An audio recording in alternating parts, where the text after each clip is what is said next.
It wasn't my first job, and it sure as hell wasn't supposed to be my last, but something about that night didn't sit right from the beginning. Maybe it was the silence on the dispatch call, or the way the wind howled across the San Rafael desert, as if it knew something I didn't. I should have listened to that instinct, the one that makes your gut twist and your hands clench the steering wheel tighter than usual. But when the money's right, sometimes you take a job you wouldn't otherwise. The rig hummed beneath me as I barreled down I-70, heading west. The sky was bruised with the last light of day, purple streaks fading into a storm building on the horizon. I had a long way to go and no time to waste. They said the cargo was sensitive. He needed to be kept at exactly 20 degrees, and if I messed up, there'd be hell to pay. That wasn't what bothered me, though. What bothered me was not knowing what the hell I was hauling. When they don't tell you what's in the trailer, it's never good. My name's Roy Mallister. Bones to the few truckers who still know me on the road. 45 years old, and I've spent the last 20 behind the wheel. The road used to be a kind of escape for me, a way to outrun the things I didn't want to face. But that was before Carol passed, before I let everything else fall apart, including my relationship with my daughter Emily. Haven't talked to her in years, and I don't think about it much anymore. I'm good at avoiding things like that. But tonight, something felt different. The desert stretched out endlessly on either side of me, just red rock and dry air as far as the eye could see. I hadn't seen another car in miles, which was fine by me. The last thing I needed was distractions. That is, until the dashboard flashed red and the trailer's cooling unit flickered for the first time. I muttered a curse, pulling the rig over onto the shoulder. I cut the engine, grabbed my flashlight, and climbed out into the gathering dusk.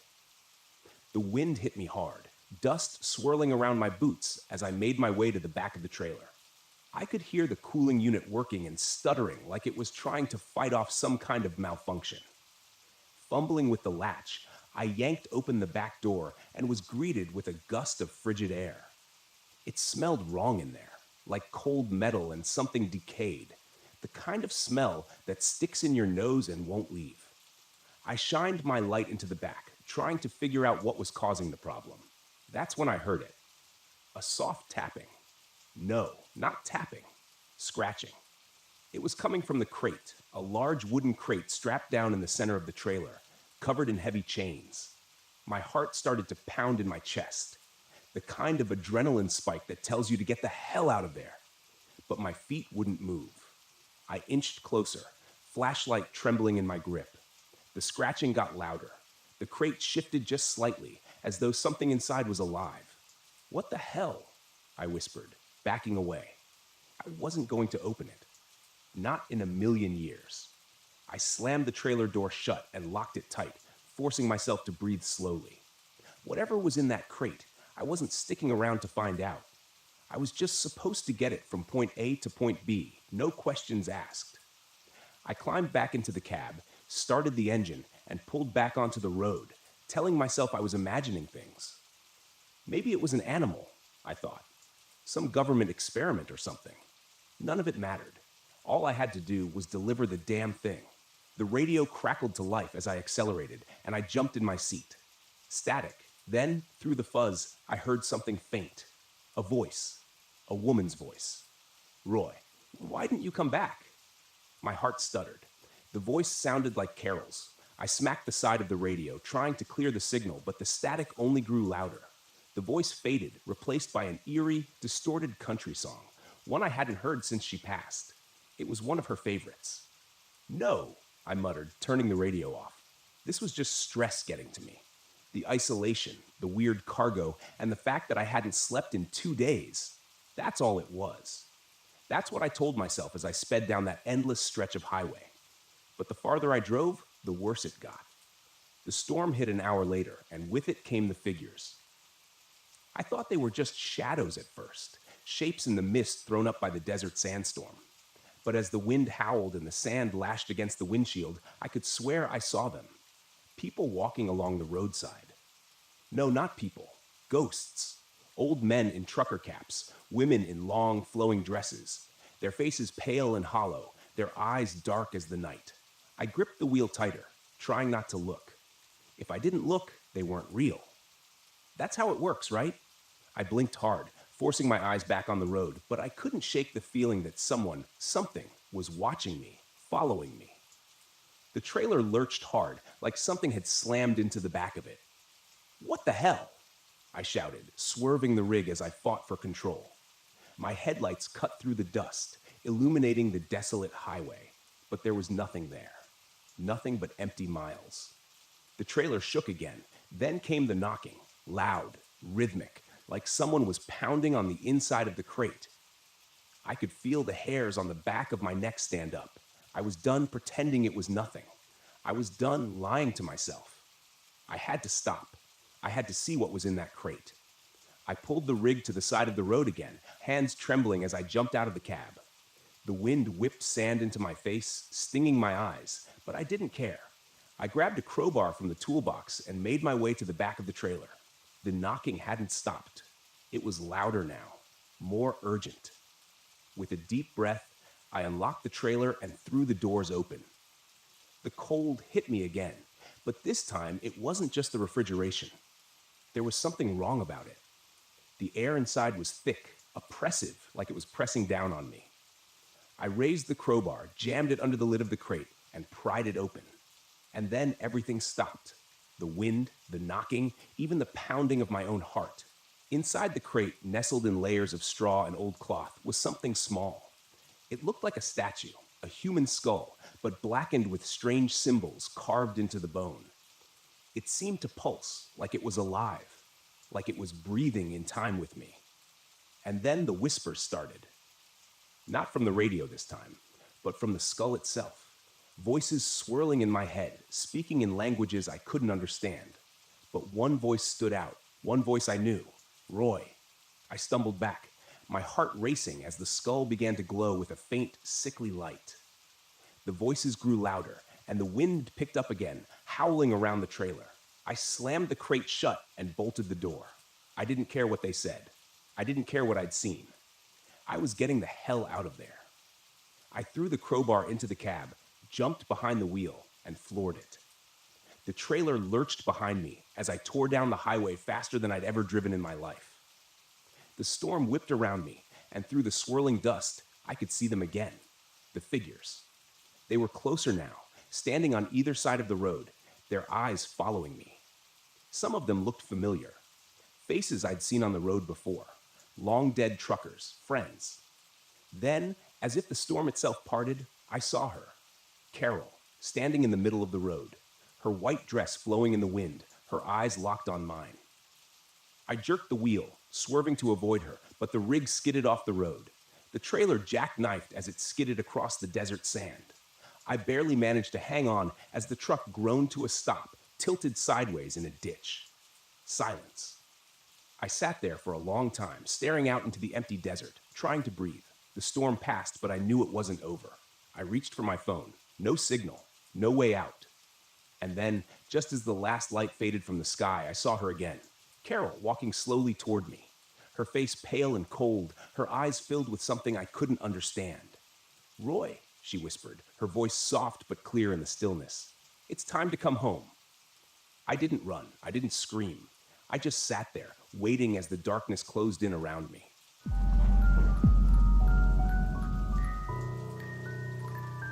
I didn't believe in ghosts, UFOs, or anything supernatural. I spent most of my career chasing down so-called paranormal phenomena and explaining them with cold, hard facts. That was my job, turning superstition into science, myths into measurable data. The Brown Mountain Lights? They were just another mystery waiting for a rational explanation. That's what I told myself as I drove my RV up the winding roads of Pisgah National Forest. The thick trees closed in on either side. The air was crisp, and autumn leaves scattered across the path. There was a quiet stillness that made the world feel far away. I should have felt calm, excited even. But as the sun began to sink behind the distant ridges, leaving the forest bathed in shadow, I felt something else. Tension. Shaking it off, I parked the RV at the remote campsite I'd scouted. This was supposed to be a solo trip, A few days to get up close and personal with the Brown Mountain Lights, interview locals, take readings, and prove once and for all that the lights were nothing more than atmospheric conditions or optical illusions. I had all the gear I'd need: high-resolution cameras, thermal scanners, EMF detectors, the works. I wasn't expecting to find anything supernatural, just an anomaly. And anomalies had explanations. But the moment I stepped out of the RV, a chill ran through me. The trees rustled softly, as if whispering some secret I wasn't meant to hear. Focus, I muttered to myself, dragging my gear out and setting up the cameras, angling them toward Brown Mountain Ridge. I had a perfect view of the ridge from my campsite, miles away, but clear in the distance. That's where the lights were supposed to appear. By the time I was fully settled in, I was sitting outside the RV, bundled in a jacket, sipping coffee, and staring out into the dark, waiting. The forest was eerily silent. No birds, no wind, nothing. Just stillness. Then, around midnight, I saw them. At first, they were faint, flickering, small orbs of light hovering just above the ridge. I squinted, adjusting the focus on my binoculars. There they were.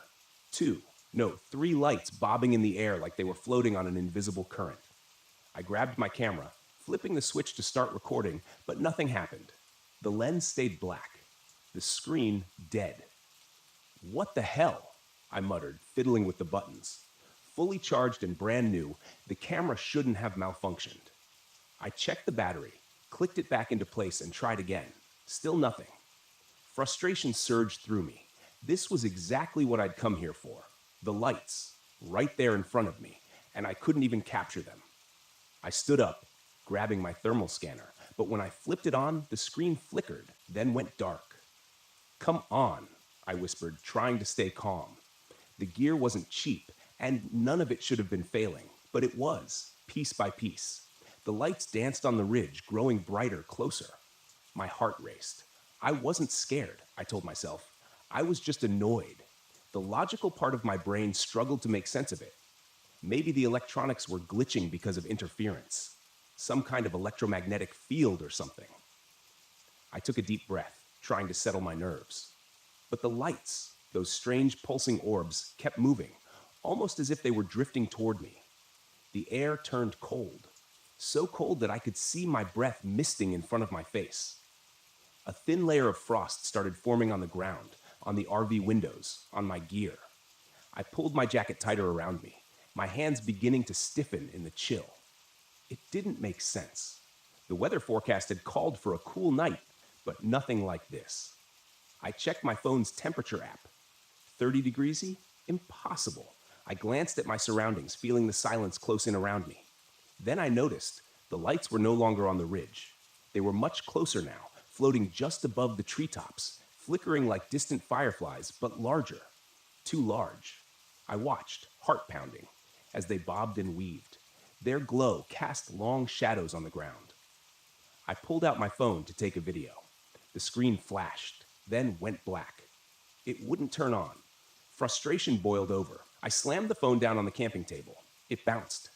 I stood there, fists clenched, trying to keep my cool. This was why people got sucked into believing nonsense, because technology failed at the worst possible moment. The lights weren't supernatural. There had to be an explanation. Maybe the cold was messing with the equipment, or some kind of atmospheric distortion. But then I saw the handprints. Small, faint handprints etched in frost on the RV window. They hadn't been there before. I knew that. I stared at them, my breath catching in my throat. They looked like the handprints of a child, no more than a few inches across. And they were slowly, gradually melting away in the cold. A prickling sensation crawled up the back of my neck. I turned to look at the lights, now hovering at the edge of the forest. Close enough that I could make out their eerie bluish glow. They flickered in the trees, moving in slow, lazy circles, as if they were watching me, waiting for me. The rational part of my mind screamed that it was impossible. There was no way the lights could have traveled that fast. No way they could be this close. I'd seen videos, read reports. They were always distant, spectral, unreachable. But now they felt personal, as if they were beckoning me. I swallowed, my throat tight. Without thinking, I took a step forward. The cold deepened, pressing in on me from all sides. The frost crept up the sides of the RV, spreading like delicate veins. The temperature continued to drop. My breath came out in ragged gasps, and my vision blurred. The lights drifted deeper into the trees, flickering and glowing, moving in a pattern that felt deliberate, like they wanted me to follow. And I did. I grabbed my flashlight, my hands trembling as I made my way toward the forest's edge. The beam of light was weak, barely cutting through the dark. I kept my eyes on the lights, feeling a strange pull in my chest, like something was urging me forward. As I entered the trees, the world grew darker.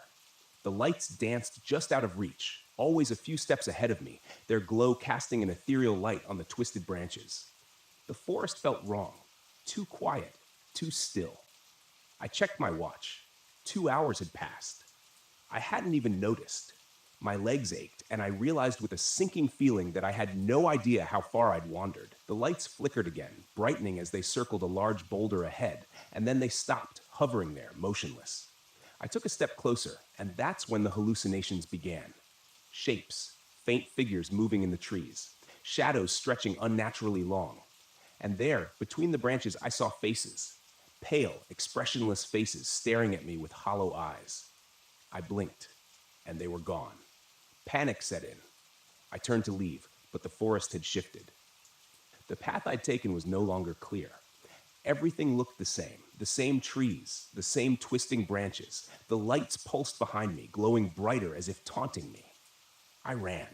My breath came in short, sharp bursts. My heart raced in my chest as I stumbled through the underbrush, trying to find my way back to the campsite. The lights flickered at the corners of my vision, but I ignored them. Then I heard it. Footsteps. Light, quick footsteps crunching through the frost behind me. I didn't dare look back. I ran faster, my flashlight flickering and dying in my hand. I broke through the tree line, gasping for air, and saw the RV ahead. A welcome sight. But the air around it was colder than ever. The frost was so thick on the windows that it looked like snow. And there, pressed against the glass, were more handprints, dozens of them. I scrambled inside, locking the door behind me, and collapsed on the floor, panting. My entire body trembled with cold and fear. The lights were still out there. I could see them through the frosted windows, flickering in the trees, growing fainter as the night wore on. I didn't sleep. I couldn't. By dawn, they were gone. The temperature returned to normal and the frost melted away, but I didn't feel safe. Not anymore. I packed up the RV and drove out of Pisgah National Forest, my hands still shaking on the steering wheel. I'd come here to find an explanation, to debunk the Brown Mountain lights. But what I found was something else, something I couldn't explain. And I knew, deep down, that the lights weren't just a phenomenon. They were something more. Something ancient. Something dangerous. Something that had almost taken me. I don't know what they wanted, but I'll never go back to find out.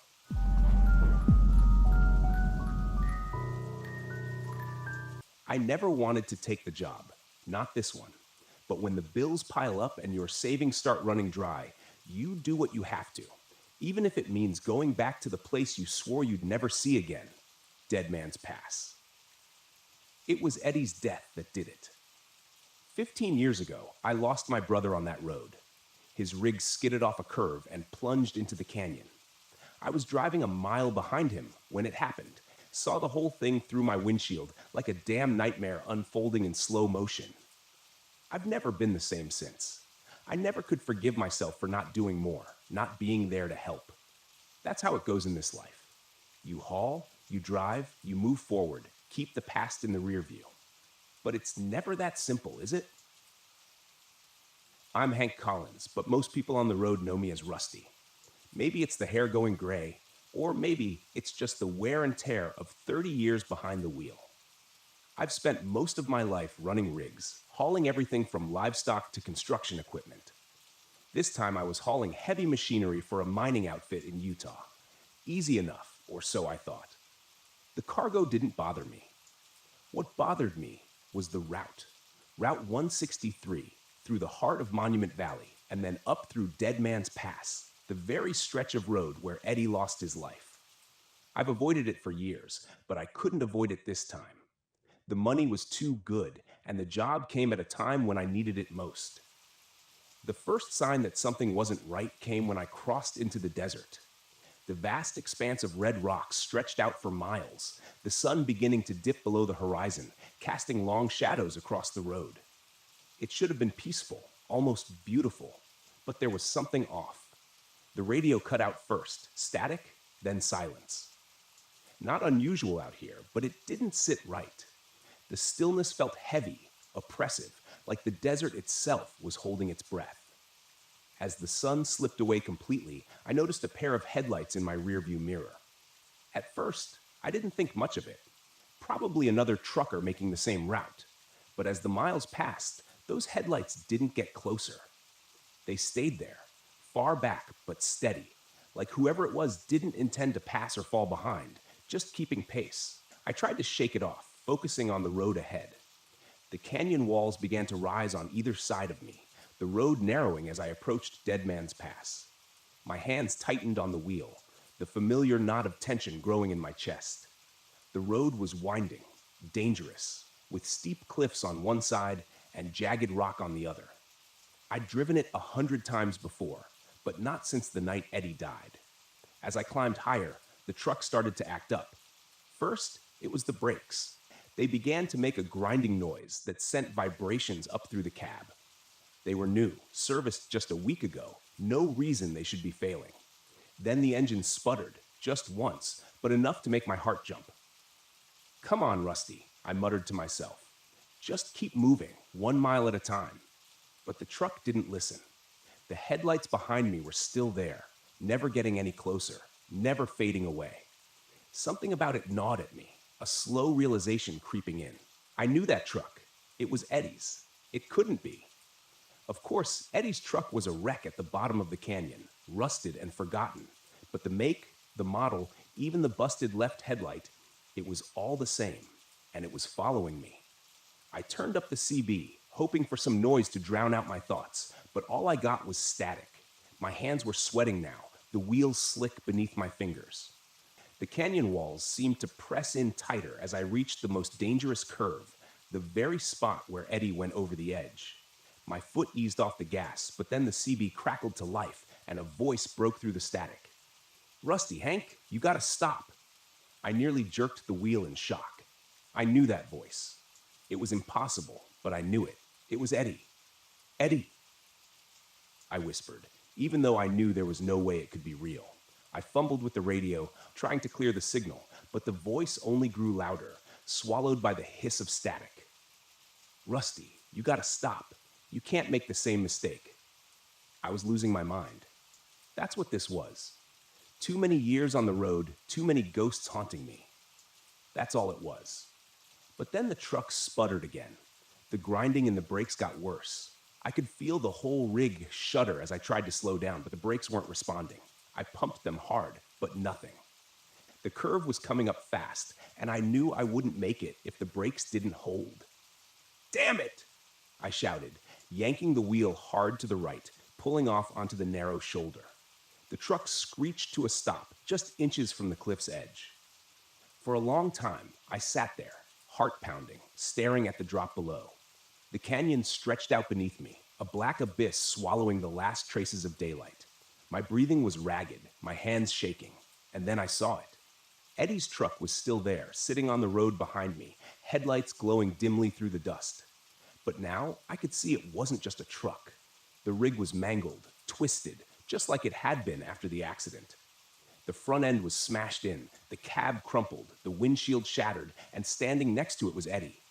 I blinked, rubbed my eyes, but he didn't disappear. He was there, as clear as day. His face was pale, gaunt, eyes hollow, but it was him. He was looking right at me. I stumbled out of the cab, my legs shaking beneath me.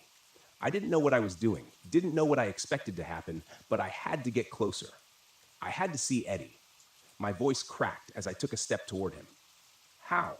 How are you?" He didn't speak, just stared at me with those hollow eyes. Then slowly, he raised a hand, pointing down the canyon. I followed his gaze, my heart pounding in my chest. That's when I saw it. the wreckage of his truck lying at the bottom of the canyon, just as it had been all those years ago. "No," I whispered. This can't be real." Eddie's voice echoed in my mind, though his lips didn't move. "You gotta stop, Rusty. You gotta stop running." I fell to my knees, the weight of everything crashing down on me. I had run from this for so long, buried it deep, but now there was no escaping it. Eddie wasn't here for revenge. He wasn't here to haunt me. He was here because I'd never let him go. "I'm sorry," I choked out, tears burning my eyes. "I'm sorry, Eddie. It was my fault. I should have listened. I should have stopped." The wind howled through the canyon, and for a moment it sounded like Eddie was speaking again. But this time it wasn't a warning. It was forgiveness. "I never blamed you, Rusty." His voice whispered softer now, like it was being carried away by the wind. "But you've got to forgive yourself." The headlights of Eddie's truck flickered once, then went out. The figure standing beside it began to fade, dissolving into the dust and shadows of the canyon. And then he was gone. I sat there on the edge of the road, staring down into the canyon where my brother's truck had fallen. The air was still, the only sound the soft hum of the desert wind. I didn't know how long I sat there, but when I finally got to my feet, something had shifted inside me. The guilt was still there, but it wasn't crushing me anymore. It wasn't tearing me apart from the inside. I could breathe again. I climbed back into the cab and started the engine. The truck roared to life, and the brakes responded this time, smooth and steady, as I pulled back onto the road. I glanced in the rearview mirror one last time. There was nothing there. No truck, no headlights, just empty miles of desert behind me. I smiled a sad, tired smile. It was time to stop running. Time to go home. As I drove through Dead Man's Pass, the echoes of the past faded into the night, leaving only the road ahead.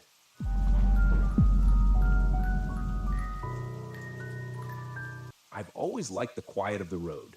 No one asking questions, no one poking into your business, just miles of highway, the hum of the engine, and the occasional crackle of a distant voice on the CB. But that night, somewhere on Route 50 in the middle of Nevada, the silence felt different. Too quiet, too heavy. It had been days since I'd had a decent break. I'd left San Francisco with a load of building materials bound for Kansas City, figuring Route 50 would cut the travel time. They call it the loneliest road in America, and I've driven it enough times to know why. For hours at a time, you don't see a soul, just endless desert dotted with mountains that never seem to get any closer. I was more tired than I wanted to admit, the kind of tired that sneaks up on you, where your eyelids grow heavy and the lines on the road start to blur. Normally, I'd push through, but something told me to pull over this time. I glanced at the clock and decided to hit the next rest stop I saw. A quick nap, I told myself, and I'd be good as new. I felt a wave of relief when I spotted the weathered sign for a rest stop 2 miles ahead. The stop wasn't marked on my map, which was odd, but these old highways have plenty of places that don't show up anymore. The place looked like it hadn't seen a decent coat of paint in a decade. The lights above the parking area flickered weakly, casting long shadows across the cracked asphalt. A beat-up picnic table and a few rusted trash bins were all that marked the stop. The restroom building sat off to the side, its windows dark, and the air around it felt heavy, like it hadn't been disturbed in years. I pulled the rig into the lot and killed the engine. Silence settled in around me, pressing through the windows. I leaned back in the driver's seat, rubbing my face. I just needed a few hours of sleep, and I'd be good to go. But before I could settle in, nature called. Typical. With a sigh, I grabbed my flashlight and climbed out of the cab. The night air was cold, much colder than I'd expected for Nevada, and the wind carried a strange scent, dry with an underlying hint of something rotten. I wrinkled my nose but kept moving toward the restroom. The building was worse up close. Graffiti covered the exterior, but it wasn't the usual stuff, no names or crude drawings. These were symbols, spirals, triangles, strange geometric shapes I couldn't quite place. Some of them were carved deep into the wood, like they'd been there a long time. I pushed the door open, and the smell hit me harder inside, stronger than before. I flicked the light on, but the bulb overhead just buzzed and flickered weakly. I turned on my flashlight and swept it across the room. The place was empty, as I expected, but the walls were covered in more of those symbols, dozens of them, carved into the tiles, drawn on the mirrors. I did my business quickly, trying to ignore the feeling that those symbols were watching me, and made my way back out to the parking lot. That's when I saw the first figure. It was standing just beyond the reach of the flickering lights, a man in a heavy coat, his back to me, staring out into the desert. For a second, I considered calling out to him, but something about the way he stood there, so still, so quiet, made my gut twist. I stopped in my tracks, trying to decide if I should just get back in the truck and go. But the man didn't move. He didn't even seem to notice I was there. Maybe he was just another trucker, but I hadn't seen another rig on the road in hours. I took a step back toward my truck, keeping an eye on the figure. When I reached for the door handle, my fingers brushed something cold, too cold. I pulled my hand back, confused, and shone the flashlight on the handle. Symbols. Those same spirals and triangles scratched into the metal of my door. My heart started racing. I hadn't seen them there before. I would have noticed. I swallowed hard, scanning the lot, but the figure was gone, just vanished. I fumbled with the door, pulling it open and climbing back into the cab as fast as I could. I locked the doors and sat there, trying to steady my breathing, trying to shake off the feeling that something was terribly wrong. I'd driven across the country dozens of times, stopped in every kind of rundown, creepy rest stop imaginable, but nothing like this. The radio crackled to life suddenly, nearly making me jump out of my skin. For a second, I thought it was just picking up static, but then a voice broke through, low, distorted. Frank. My heart skipped a beat. I snatched the CB mic. Who is this? Silence. I stared at the radio, waiting, but the voice didn't come back. I tried to convince myself I'd imagined it, that my mind was playing tricks on me, but the sound of my name, it was too clear. I glanced out the window again, half expecting to see the man in the coat, but the lot was empty. The only movement was the weak flicker of the overhead lights. Still, that rotten smell lingered, hanging in the air like a warning. I was about to start the engine and get the hell out of there when I noticed something in the rearview mirror. There was another figure now, standing near the restrooms. This one was closer. I couldn't make out their face in the dim light, but they were staring right at me, not moving. Not blinking, just watching. Every instinct in my body screamed at me to leave. But when I reached for the ignition, the engine sputtered and died before it could even turn over. I tried again. Nothing. The lights on the dashboard flickered weakly before going out altogether. Come on, I muttered, trying to stay calm. Don't do this to me now. I grabbed my phone to call for help, but there was no signal. No bars, no nothing. The figure was still there, closer now. Another figure appeared near the picnic table, and then another by the trash bins. They didn't approach, but they were closing in, little by little. My mouth was dry. I fumbled for the flashlight and shone it toward the restroom, hoping to get a better look at the figures. The beam of light cut through the dark, but when it hit the first figure, they were gone. Just gone. I swept the light across the lot, but all the figures had disappeared. Every single one. I didn't waste any more time. If my truck wasn't going to start, I'd fix it in the morning. For now, I just needed to get out. Out of here, on foot if I had to. I grabbed the toolbox from under the seat just in case and jumped down from the cab. That's when I noticed something else on the side of my truck. Etched into the paint was one of those symbols. Fresh. I could smell the metallic tang of scratched metal. It was the same spirals and triangles I'd seen in the bathroom, the same ones that had been on the door handle. The smell hit me again, stronger now. I turned, shining the flashlight toward the restroom, and that's when I saw it. The symbols were glowing. A faint, sickly light pulsed from the walls of the building. The carvings and scratches now alive with some kind of energy. The ground beneath my feet vibrated, a low hum building in my chest. I stumbled back toward the truck, my flashlight shaking in my grip, but the lights in the building grew brighter, casting long, flickering shadows across the lot. And then I heard the voice again. Frank. I whipped around, scanning the empty lot, but there was no one there. No figures, no man in the coat. Just the voice, coming from nowhere and everywhere at once. "Frank, you need to stay."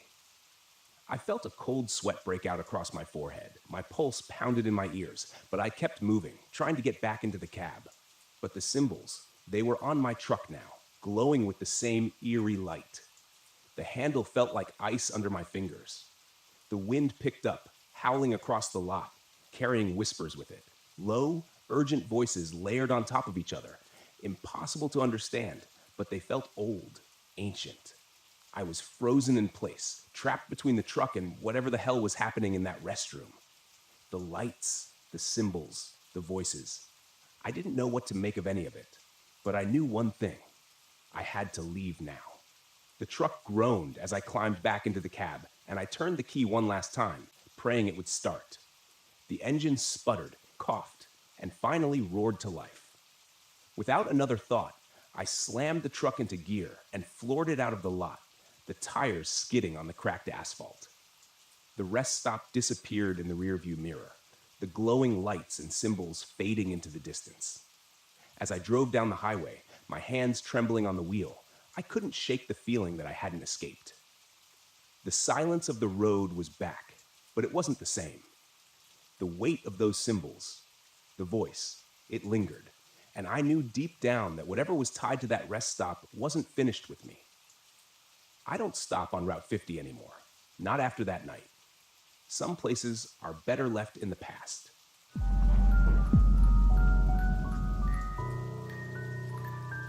The road wound through the dense trees, snaking deeper into the heart of the low national forest. The thick canopy above allowed only sparse sunlight to filter through, casting shadows across the narrow dirt road. I gripped the steering wheel of my RV, trying to shake off the gnawing sense of unease creeping up my spine. It had been 3 hours since I'd passed another vehicle. Solitude was the whole point, wasn't it? This trip was supposed to help me clear my head, to reconnect with myself after the divorce. I had spent the last few months in a fog, and this trip to Deadwood Creek was meant to be my escape, a test of independence. No ex-husband, no stress, just me in the wilderness. I needed this. At least, that's what I'd been telling myself for the past 2 weeks. Deadwood Creek Campground wasn't listed on any mainstream maps, just a blip on an obscure site for hardcore campers who sought isolation. The campground had a reputation, but that was part of the appeal. I needed remote quiet, far away from anything that reminded me of what I'd left behind. But as I pulled into the clearing, past the sign half buried in moss that read Deadwood Creek, a shiver ran through me. The place was eerily quiet, the kind of silence that makes you second-guess your decision to be alone. I parked the RV near a small trickling creek. The only other vehicle was an old beat-up camper a short distance away, nestled under the towering pines. It was empty, no sign of movement, no campfire. Good. I wasn't in the mood for socializing. I stepped out into the cool afternoon air and surveyed the site. The woods were thick, ancient. The ground was littered with pine needles, muffling the sound of my footsteps. A perfect retreat. I set up camp, unfolding my chair and setting my mug of tea beside me as I sat by the creek, listening to the soft gurgle of the water. It was peaceful, just as I'd hoped. But after a while, the peace felt off. Too still. The air grew heavy, pressing down on me, and the silence wasn't comforting anymore. It was oppressive. My mind wandered back to the stories I'd read online, the rumors about Deadwood Creek's dark history. This used to be a mining settlement during the gold rush, or so the tale went. Dozens of men had come to find their fortunes, but most found only death, mysterious disappearances, bodies never recovered. Some say the men still haunt the place, bound to the land, working their endless shifts beneath the earth. I dismissed it at first, chalking it up to local folklore meant to spook tourists. But now, sitting alone in the fading light, the stories didn't seem so far-fetched. The wind rustled the trees, and I jumped at the sound. Get it together, Hannah, I thought, rolling my eyes at my own nerves. I hadn't come all this way just to scare myself into leaving. That's when I saw him, a man standing near the edge of the campground, just at the tree line, leaning against a tree. He was tall with broad shoulders and a scruffy beard, his clothes worn and dirty, as if he'd been out here for weeks. His gaze was fixed on me. I waved awkwardly, and he lifted a hand in response before slowly walking over. "Didn't mean to spook you," he said, his voice easy, almost too casual. "Didn't expect anyone else out here this late in the season." "I wasn't expecting anyone either," I replied, forcing a smile. "Just needed some time alone, you know?" "Yeah, I get that," he chuckled, though the sound didn't quite reach his eyes. "I'm Rick, by the way. Been coming here for years." I nodded, unsure what to say. Rick had the look of someone who belonged out here, who knew the woods like the back of his hand. I didn't. "Be careful out here," Rick said after a pause, his gaze drifting toward the woods. "Deadwood Creek's got a history. Strange things happen when the sun goes down." My skin prickled at his words, but I forced myself to laugh. "Let me guess. Ghost stories? Miners and all that?" Rick's expression didn't change. "Something like that. Just don't stray too far from your camp." He turned and walked back to his camper without another word, leaving me with a knot of unease in my stomach. That night, I couldn't sleep. The RV was quiet, the temperature inside dropping faster than I expected. I wrapped myself in blankets and tried to ignore the feeling that something was wrong. Then the sound started. At first, I thought it was the wind, but soon I realized it was more than that. Faint at first, barely perceptible. A rhythmic clinking echoed from the direction of the creek. It sounded like tools, mining tools, pickaxes striking rock. I bolted upright in bed, my heart pounding. No, I was just imagining it. This was what I came here for, solitude. But I couldn't shake the sound. It was getting louder, the metallic rhythm persistent, almost like a heartbeat. I grabbed a flashlight and climbed out of the RV, my breath visible in the cold night air. The forest was a wall of darkness, the trees looming overhead like silent sentinels. The sound of the creek was louder now, rushing over rocks, and I could swear I heard voices, whispers carried on the wind. My flashlight beam swept across the campsite, catching nothing but trees and the faint shimmer of water. But then I saw them. Figures. Shadowy, half-formed shapes moving by the creek. Their outlines faint but unmistakably human. They moved like they were working, digging, swinging pickaxes in time with the clinking sound. My throat tightened as I realized they weren't there in the normal sense. They were translucent, faded. I stumbled back, my mind scrambling to make sense of it. Ghosts? No, that was impossible. I backed toward the RV, my pulse racing, but as I turned, I nearly collided with Rick. "Easy," he said, raising his hands. "I saw your light. Thought I'd come check on you." I couldn't find the words to explain what I'd just seen. But Rick didn't need me to. He just looked over at the creek and nodded, his face unreadable. "They come out at night. The miners. Been here for over a century, trapped in their own hell." I swallowed hard, trying to suppress the rising panic. "You mean you know about this?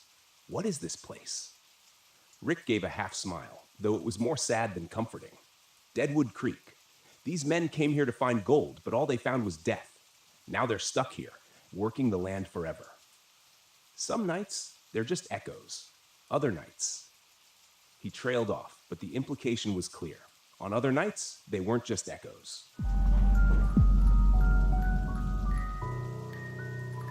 Pulled the RV off the narrow, dusty road and into the shadow of Dead Man's Gulch. The engine sputtered to a stop, and for a moment I sat there in silence, staring out at the barren valley stretching before me. The Ruby Mountains loomed in the distance, jagged and dark against the fading light. This was exactly what I wanted: isolation, quiet, and a place where the world couldn't find me. The RV had become my escape after Laura died. I could roam wherever I wanted, park wherever I pleased, and it felt like a kind of freedom. But now, sitting here in the middle of nowhere, I couldn't shake the feeling that I wasn't alone. The place had a weight to it, like the air was thick with something unseen, something waiting. I climbed out of the RV and stretched, the dry desert air biting at my skin as the temperature dropped with the setting sun. Dead Man's Gulch was as desolate as it sounded. I had read about it in a ghost stories book I found at a thrift store. Some legend about miners who disappeared back in the late 1800s. They supposedly saw shadowy figures in the valley at night before the earth collapsed and swallowed them whole. I didn't believe in ghosts, cryptids, or any of the nonsense locals spouted about this place. I just wanted to be alone, away from the pitying glances and endless condolences. No one understood how grief gnawed at you, hollowing you out until nothing was left. Setting up camp took about 15 minutes. I parked the RV next to the remnants of an old mining camp, a few rusted-out carts, the skeletal remains of a cabin, and a collapsed mine shaft disappearing into the hillside. It was perfect. No people, no distractions. Just me, the desert, and the stars. By the time I finished dinner, canned chili, nothing fancy, the sun had dipped below the horizon. I sat at the small table inside the RV, staring at the book in front of me, filled with old tales of ghost sightings and strange disappearances, most of them from around here. The locals called it the Phantom of the Mines, a shadowy creature that haunted the valleys, stalking anyone who got too close to the abandoned shafts. I flipped through the pages, skimming over accounts of miners swearing they'd seen something dark moving in the fog just before disaster struck. I shook my head and closed the book. Ghosts, shadows, it was all nonsense. Laura would have laughed at the idea. She'd never been scared of anything. Not the woods, not the wild. She was fearless. But I wasn't Laura. As I cleaned up, the RV's lights flickered. I paused, glancing at the ceiling. The lights steadied again, and I let out a breath I hadn't realized I was holding. Just a glitch, I told myself. The RV was old. Things broke. But the air suddenly felt colder. When I glanced out the window, I swore I saw movement, something shifting in the darkness just beyond the headlights. I stepped outside, the crunch of gravel under my boots the only sound. The night was still, too still. The kind of quiet that presses down on you. I scanned the area, the beam from my flashlight cutting through the shadows. Nothing moved, just rocks, dirt, and the skeletal remains of the old mining camp. Then I heard it, faint, like the sound of gravel shifting underfoot. The hairs on the back of my neck stood up. I swung the flashlight toward the sound, but there was nothing there. "Get a grip, Jake," I muttered. "It's just the wind." I turned back toward the RV, ready to call it a night, until I saw them. Handprints. Long streaks of dust trailing down the windows, as if someone or something had dragged their fingers across the glass. My heart skipped a beat. I was alone. I knew that. No one had passed me on the road for hours. No one was out here. At least, no one should have been. I hurried inside, locking the door behind me. The RV felt smaller now, the walls pressing in as the wind outside picked up, howling through the narrow canyon. I sat at the table, staring at the window, waiting, but nothing happened. The next morning, the RV was completely dead. No power, no lights, no water pump. Nothing. I checked the battery. It was completely drained. It didn't make sense. I had it checked before I left. It was supposed to last for weeks. Frustrated, I spent most of the day trying to figure out what was wrong, but everything seemed fine. The battery had just died. They were translucent, faded. I stumbled back, my mind scrambling to make sense of it. Ghosts?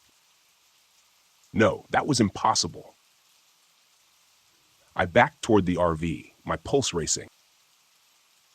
But as I turned, I nearly collided with Rick. "Easy," he said, raising his hands. Exactly as requested. I turned back toward the RV, ready to call it a night, until I saw them. Handprints. Long streaks of dust trailing down the windows as if someone or something had dragged their fingers across the glass. My heart skipped a beat. I was alone. I knew that. No one had passed me on the road for hours. No one was out here. At least no one should have been. I hurried inside, locking the door behind me. The RV felt smaller now, the walls pressing in as the wind outside picked up, howling through the narrow canyon. I sat at the table, staring at the window, waiting. But nothing happened.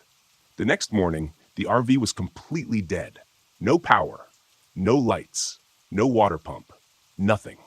I checked the battery. It was completely drained. It didn't make sense. I had it checked before I left. It was supposed to last for weeks. Frustrated, I spent most of the day trying to figure out what was wrong. But everything seemed fine. The battery had just died. By late afternoon, I gave up. I was stuck here for the night. I cursed under my breath. But deep down, I knew this wasn't just bad luck. I decided to go for a walk, maybe clear my head. The old mine shaft loomed in the distance, and I made my way toward it. The ground was hard and cracked, littered with strange, deep marks crisscrossing the dirt. They looked like they'd been dragged by something large. Too large. At the mine's entrance, the air was cooler, thick with the smell of dust and rot. The opening had collapsed years ago, the rocks jagged and sharp. But there, in the dirt, were more of those strange marks. Long, deep gouges, like something had been clawing its way out. I backed away, chest tightening. It was just a mine, just old rocks and dirt. But as I turned to leave, I caught something in the corner of my eye, a shadow moving at the edge of the rocks. I whipped around. Nothing. I ran back to the RV, heart pounding. That night, the first knock came just after midnight, a loud, deliberate bang on the side of the RV. I shot up, grabbing the shotgun by my bed. My hands shook as I loaded it. Another bang, closer this time. "Who's there?" I shouted, voice cracking. No answer. Just the sound of gravel shifting. I grabbed the flashlight and threw open the door. The cold hit me hard. The beam cut through the darkness. Nothing. No one. But then I saw it. A dark, shifting figure at the edge of the rocks. Its form flickered like smoke in the wind. It didn't have a face, but I felt its eyes on me. I raised the shotgun and fired. The blast echoed, but the thing didn't move. It just faded. I stumbled back inside, locking the door. The lights flickered and then went dark. I sat in total blackness, shotgun in my lap, waiting. But it didn't come back. By morning, I'd had enough. I packed up and climbed into the driver's seat. Miraculously, the RV started like nothing had been wrong. I didn't wait. I hit the gas, speeding away from Dead Man's Gulch. The weight in the air lifted. The fog was gone. But I couldn't shake the feeling I had narrowly escaped something dark, something still waiting in those mines. And as I drove, I kept checking the rearview mirror, just in case. Let me know if you need any edits or formatting changes. Collapsed mine shaft disappearing into the hillside. It was perfect. No people, no distractions. Just me, the desert, and the stars. By the time I finished dinner, canned chili, nothing fancy, the sun had dipped below the horizon. I sat at the small table inside the RV, staring at the book in front of me, filled with old tales of ghost sightings and strange disappearances, most of them from around here. The locals called it the Phantom of the Mines, a shadowy creature that haunted the valleys, stalking anyone who got too close to the abandoned shafts. I flipped through the pages, skimming over accounts of miners swearing they'd seen something dark moving in the fog just...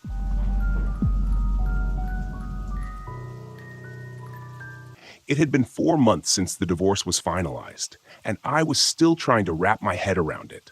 The life I had imagined, the woman I thought I would grow old with, it was all gone. That's why I decided to take the RV out to Mount Hood National Forest for a long weekend. I needed to get away from everything. No people, no reminders, just me and nature. My therapist said it would be good for me to clear my head and reconnect with something that didn't remind me of failure. Honestly, I didn't know if it would work, but I had to try something. If I stayed home, I would have just drowned myself in the silence of my empty apartment. This trip, I told myself, would be different. I could handle the quiet out here. I arrived in the late afternoon, pulling the RV into a spot near Timothy Lake. It was a beautiful area. Tall Douglas firs surrounded the lake like silent sentinels, the water reflecting the sky like a mirror. There were no other campers nearby, which was exactly what I wanted. Solitude. I parked, shut off the engine, and took a deep breath. The air was cool, crisp, with that faint scent of pine needles. Perfect. For a moment, I thought I could finally breathe again. After setting up a small campfire, I sat back in my foldable chair, staring at the fading light over the mountains. The only sound was the crackle of the fire and the occasional rustle of leaves in the breeze. Peace. That's what I needed. But as the sun dipped lower, the quiet became overwhelming. There was no wind now, no rustling, no animal sounds. Just me, sitting in a bubble of silence. I checked my watch. It was just after 6 p.m. That's when I noticed it. It was too quiet. The forest around me, which should have been alive with the sounds of birds and insects, was dead silent. At first, I figured it was just a lull, but as the minutes dragged on, the silence pressed down on me like a weight. I could hear the blood pumping in my ears, the soft crunch of every movement I made in my chair. It was like the whole forest was holding its breath. I shrugged it off. Maybe this was what true isolation felt like. No noise, no distractions, just me and my thoughts. But then, out of the corner of my eye, I saw movement between the trees. It was subtle, a shadow slipping between the trunks, just far enough away that I couldn't get a good look. I froze, squinting into the woods. The firelight flickered, casting long shadows that played tricks on my mind. I scanned the tree line, waiting for the shadow to return, but saw nothing. The trees stood still, their branches unmoving in the dead air. Must be a deer, I muttered, forcing myself to relax. The wind picked up briefly, rustling the leaves. I sighed, relieved to hear some kind of noise again. I grabbed a few more logs and threw them onto the fire. The crackling wood was comforting, a reminder that I wasn't completely alone. I told myself I was just on edge from being out here, alone, with too much time to think. After eating a quick meal, I decided to call it an early night. The silence was getting under my skin, so I climbed into the RV, locked the door behind me, and settled into the small bed in the back. My phone had no signal, of course, but I wasn't planning on talking to anyone anyway. I lay there, staring at the ceiling, trying to let my mind go blank, but the silence didn't let me rest. The RV was soundproofed, but even then I felt like something was missing. No crickets, no owls, nothing, just the absence of sound. I felt trapped inside my own head. Every little shift of the mattress or rustle of my blanket amplified in the quiet. Eventually, I drifted off. Sometime in the middle of the night, I woke up with a start.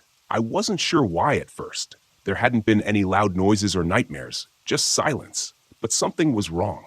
My skin prickled with unease. I sat up, rubbing my eyes, and glanced around the RV. The windows were fogged up, and the air felt heavier, somehow oppressive. I heard something outside. No, that wasn't right. I heard nothing outside. I swung my legs out of bed and stood, listening closely. It was the strangest sensation, like my own breathing was distant, muffled, as though I wasn't entirely in my own body.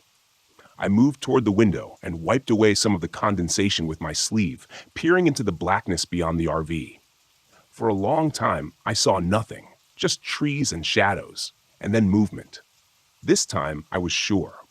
A figure stood at the edge of the clearing, just barely visible in the moonlight. Tall, unnaturally still, like it was waiting for something. My heart leapt into my throat as I strained to see more clearly. It didn't move, just stood there watching. "Hello?" I called, my voice shaky. The figure didn't respond. I backed away from the window, heart pounding, my mind racing. Was it another camper? Some kind of ranger? No, there was no way anyone would be out here this late without a sound. I checked the door. It was still locked. Good. But I felt exposed, vulnerable, knowing that whatever was out there was watching me. I grabbed the flashlight and shined it out the window, sweeping the beam across the clearing. The figure was gone. Just like that. Vanished. As if it had never been there. The next morning, the forest was still eerily quiet. No birds, no animals, just the constant oppressive silence. I tried to shake off the unease from the night before, but it clung to me like a wet blanket. I told myself I was just paranoid, that the solitude was messing with my head, but something about the way the air felt today, something was off.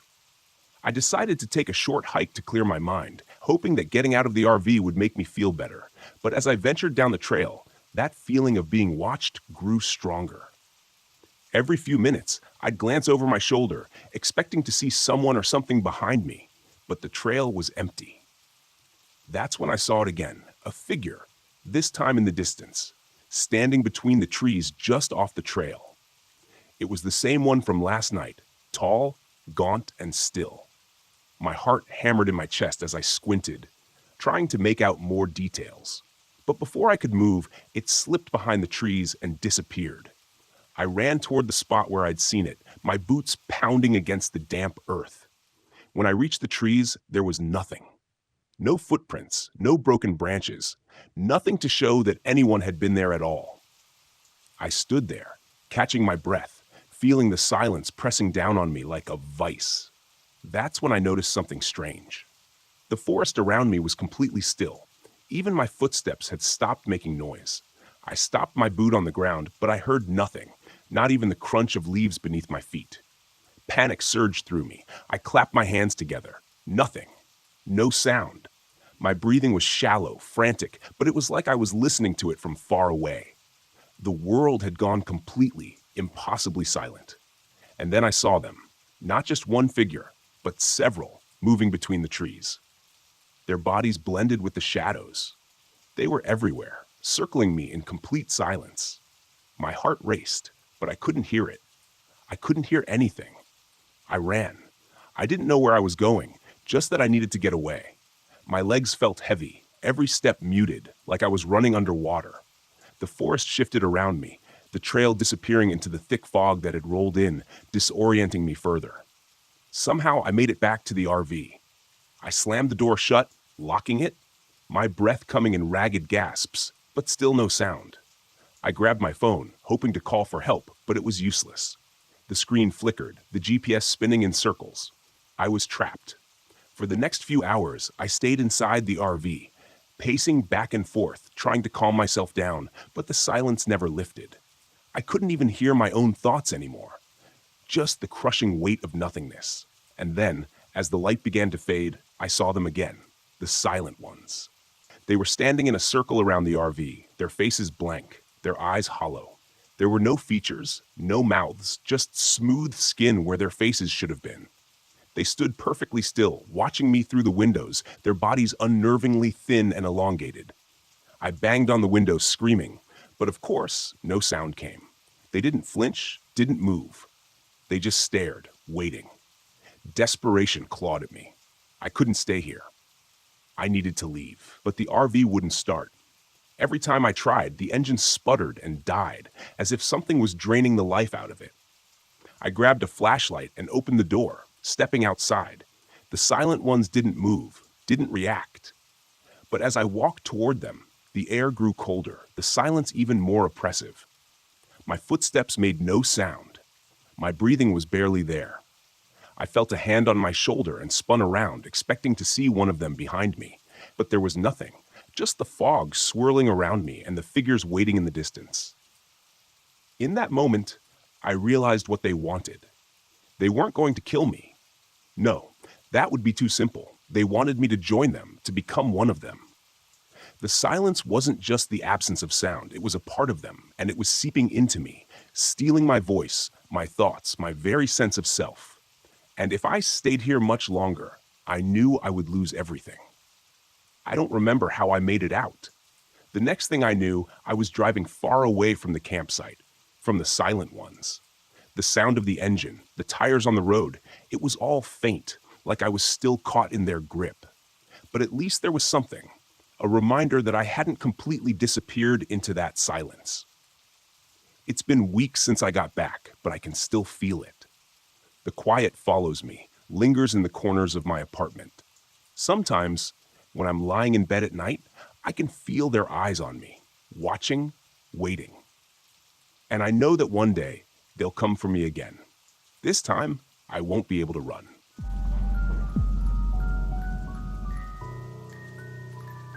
I needed this escape after the year I'd had. Peace was the only thing I craved.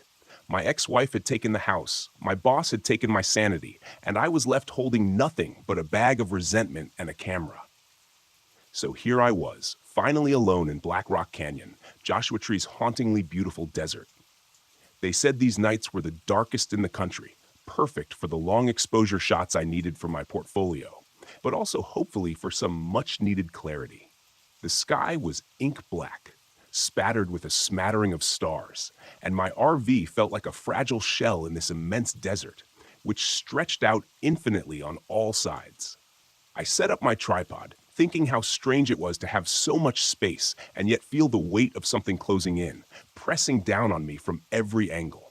I framed the shot, the rock formations jagged against the horizon like bones clawing up from beneath the desert. Just as I clicked the shutter, something caught my eye. Something odd up on a nearby ridge. A pile of stones stacked in a rough tower stood silhouetted against the fading light. I squinted, unease prickling the back of my neck. It wasn't a cairn, at least not like the ones I'd seen before. These rocks were stacked too high and too precisely, almost ritualistic in their placement. And yet I'd seen no one here, not a soul for miles. I shook it off and went back to shooting. The night, with all its dark expansiveness, was settling in, and I was ready to forget everything. That's when I heard it, a low humming sound reverberating through the thin air. It was faint, just a vibration, but I felt it in my bones. I stood still, listening, straining my ears as it grew louder, rhythmic, almost like a chant. I whipped around, expecting to find some desert animal or even another hiker, but there was nothing. Just the stacked stones up on the ridge, now looming in the moonlight, their shadows long and spindly like fingers stretching down toward me. "All right," I muttered, forcing a laugh. "Maybe you're just getting a little too comfortable out here." I forced myself back into the RV, telling myself it was just the wind, a desert echo, a trick of the open space. But that hum stuck with me, burrowing into my chest like a thorn I couldn't shake. I didn't think much more of it until the middle of the night when I was jolted awake by a noise inside the RV, a clicking, snapping sound. My heart hammered as I sat up, listening. Nothing. I climbed out of bed, checking the windows, and noticed my camera's light blinked. That's when I saw them. The pictures. They'd been taken while I was sleeping. Distorted, blurry images of me lying in bed, the RV's dim interior barely illuminated. What the? I muttered, flipping through them, my mind scrambling for an explanation. There was no way I'd taken these. The only other option was that someone had been in here while I was asleep. My pulse raced, and I checked the door, feeling a wave of relief to find it locked. I told myself the camera was just malfunctioning, a faulty shutter, maybe. But still, the hairs on my arms stood on end. In every photo, just beyond the frame, there was a shadow, a faint blur, like someone was standing just out of sight. I glanced out the window, half expecting to see someone staring back at me. But there was nothing, just the desert, empty and still. Reluctantly, I climbed back into bed, but sleep was out of the question. Every creak of the RV felt amplified in the silence, and I lay awake until the first light of dawn finally broke the tension. In the harsh light of morning, my nerves felt foolish. Determined to shake the feeling, I threw on my gear and hiked up to the ridge where I'd seen the stacked stones. The desert had that strange, quiet hum again, as if it were alive and breathing. The closer I got, the more stones I saw. They were everywhere, scattered across the sand, piled high, some forming a rough circle. At the center, I found something I hadn't expected, a rusted metal plaque, half buried in the dirt, worn down but legible. I brushed the sand off, reading the words aloud, feeling the weight of each one. "Do not disturb the desert's watchful ones." I swallowed, feeling an odd chill run through me. I'd read enough stories, heard enough lore, to know that some things were better left alone. I made my way back to the RV, but that feeling of being watched clung to me. I was only a few feet from the door when I saw it. Someone standing at the edge of the rocks, staring down at me. My heart skipped. I called out, "Hello?" But there was no answer. They just stood there, perfectly still, a tall figure with shadowed features. I blinked, and they were gone. That night, I set up my camera again, trying to capture the stars, hoping to drown out the unease and work. But as the hours passed, the desert seemed to close in around me, and the silence grew almost deafening. Around midnight, the humming started again, that same low drone, a chant. I shut my eyes, telling myself it was a desert sound, a trick of the wind. But when I opened my eyes, something shifted at the edge of my vision. There it was again, that shadowy figure. This time, closer, standing just beyond the reach of my headlights. Its features were obscured but unmistakably human. I couldn't see its face, but I felt its eyes on me, cold and unblinking. "Who are you?" I shouted. But it said nothing. It just stood there, silent, watching. I felt the chill seep into my bones as the figure slowly lifted a hand, pointing toward the ridge and the circle of stones. My mind screamed at me to stay in the RV, to lock the doors and wait for morning. But something inside me pushed back, a bitter voice whispering that I was here to face my demons, even if they were made of nothing more than shadow and sand. I stepped out of the RV, heart pounding, and aimed my flashlight toward the figure. But the light revealed nothing. The figure was gone. My camera, though, my camera kept snapping on its own, capturing photo after photo. I checked the screen, flipping through them with growing horror. The pictures showed me standing in front of the RV, but behind me there was someone, a figure standing in the shadows, grinning. Its face half-formed, almost human but twisted, as if made from sand and shadows. I stumbled back, fighting the instinct to run, and nearly tripped over the piled stones near the ridge. My breath was ragged, and I felt something cold brush against my neck. A whisper, low and distorted, echoing in the emptiness. "Ethan," it hissed. I snapped. I hurled my camera toward the stones, smashing it on the rocks, hearing it shatter into pieces. I don't know why I did it, but something told me that's what it wanted, that whatever this thing was, it had fed off my memories, my photos, my presence. The desert was silent again. I felt it let go of me, the weight easing, and I staggered back to the RV, trembling, feeling a strange sense of loss and relief. I drove all night, the desert a blur of shadows in my rearview mirror, refusing to look back. But as dawn broke, I felt a strange calm settle over me, a peace I hadn't felt in years. I didn't know what I'd seen, but I knew it was gone, left behind with the shattered pieces of my camera and whatever had haunted me for so long. Weeks later, I found a package in the mail. No return address, no note. Just a simple envelope. Inside was a single photo. It was one of my last shots from Black Rock Canyon, a photo of me asleep in the RV, peaceful, unaware. But in the corner of the image, a shadow hovered over me, its hand reaching out, as if trying to pull something out of me. And there, scrawled across the back of the photo, were 5 chilling words. "You will come back someday."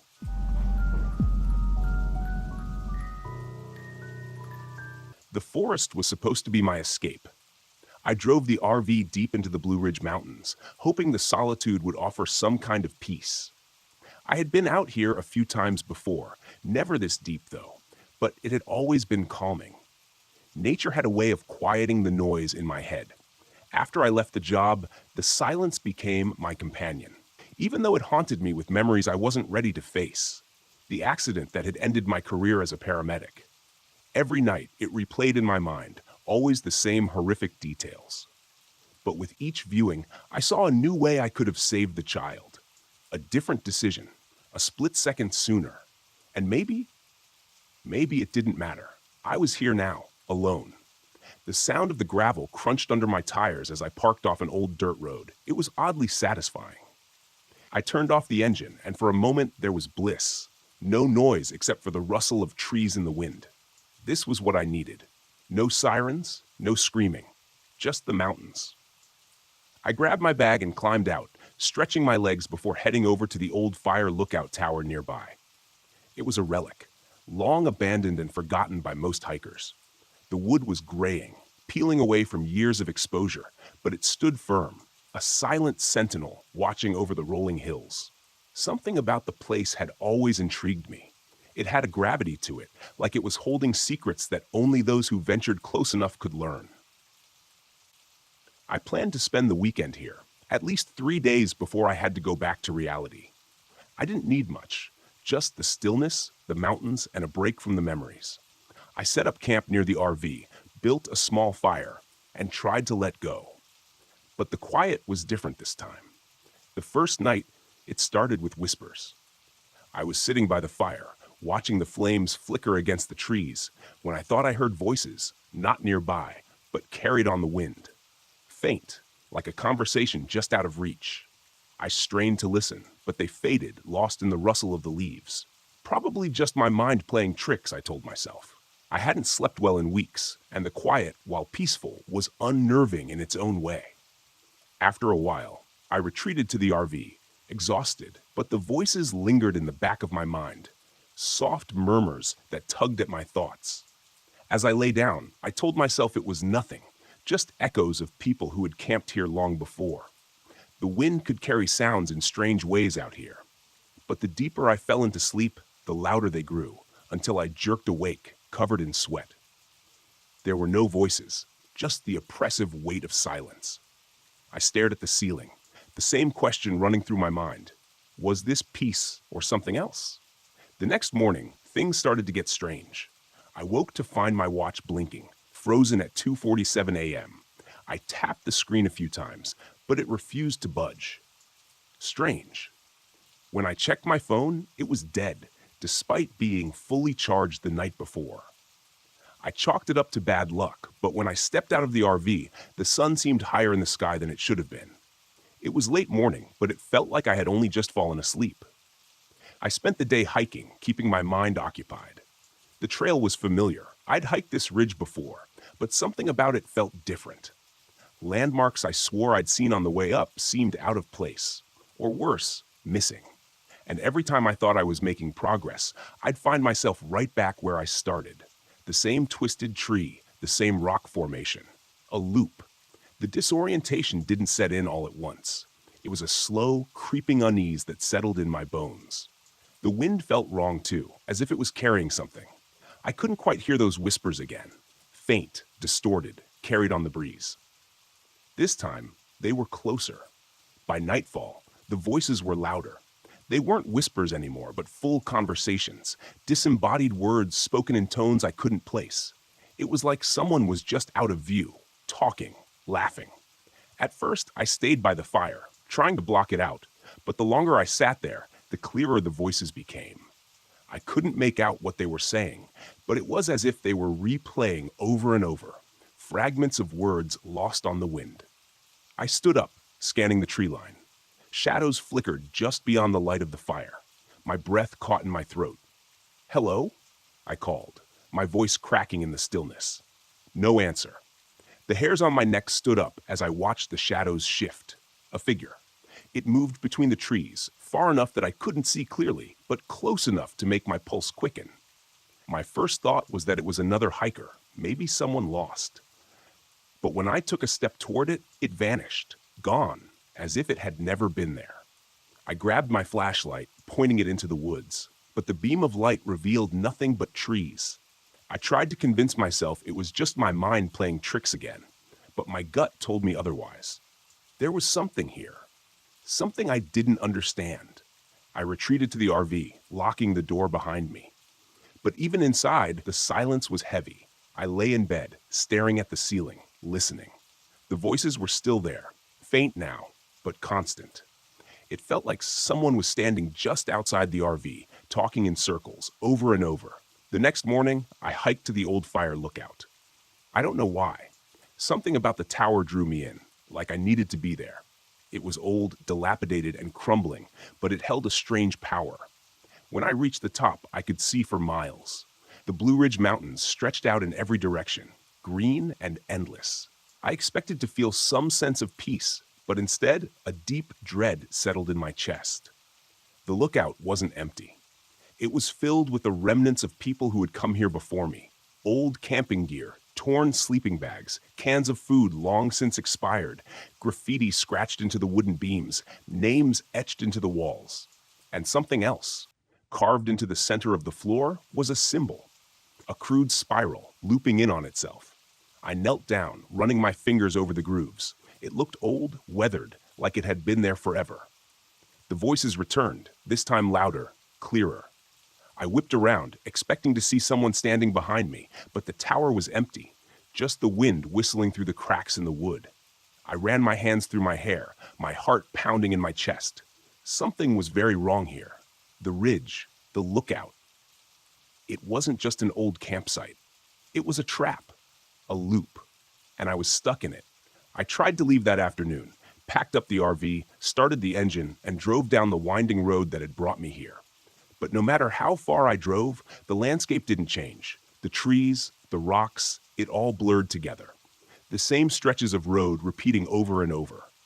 After what felt like hours, I found myself back at the campsite, the fire now cold and dead, sitting in the exact same spot. My heart sank. I tried again. This time, I took a different route. But once again, the RV looped back to the same spot. It was as if the mountain wouldn't let me leave. By nightfall, I knew the truth. The whispers weren't random. They weren't in my head. They were echoes. Echoes of the past, of people who had been here before me, people who had tried to leave and failed. I sat in the RV, staring out the window at the darkening woods. The figures had returned. This time, there were more of them. They moved between the trees, watching me, waiting. One by one, they stepped into the clearing, surrounding the RV. I could see them now, faded, distorted, like shadows of people long gone. Their faces were blank, their movements slow and deliberate. They said nothing, but I could hear them. Their voices, the same words looping over and over. I backed away from the window, my hands shaking. This was it. I was stuck. Trapped in their endless loop, just like they were. The door creaked open. I don't remember what happened next, only that I woke up the next morning, sitting by the cold, dead fire. The RV door was wide open. The woods, empty and still. But the whispers were gone. For now. I don't know how long I've been here. Days? Weeks? Time doesn't seem to work the same way anymore. Every time I think I'm getting closer to an answer, I find myself right back where I started. I'm not alone on this ridge.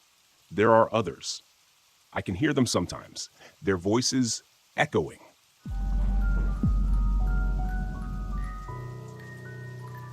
If you'd told me a week ago that I'd be clutching my best friend's arm, hiding from a shadow creature in the Utah desert, I'd have laughed.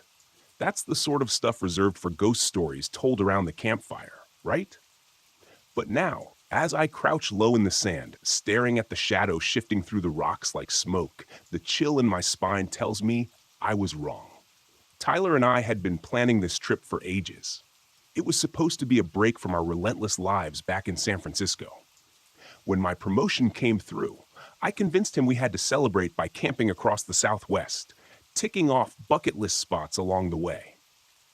Dead Horse Point was the prize, the place I'd looked forward to the most, its isolation, haunting beauty, and honestly, its reputation for eerie legends that I couldn't resist.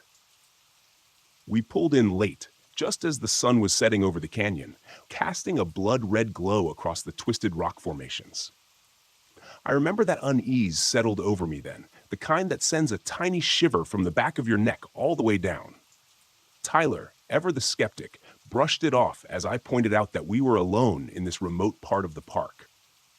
Great, more room for us, he joked, snapping photos of the stunning desert horizon.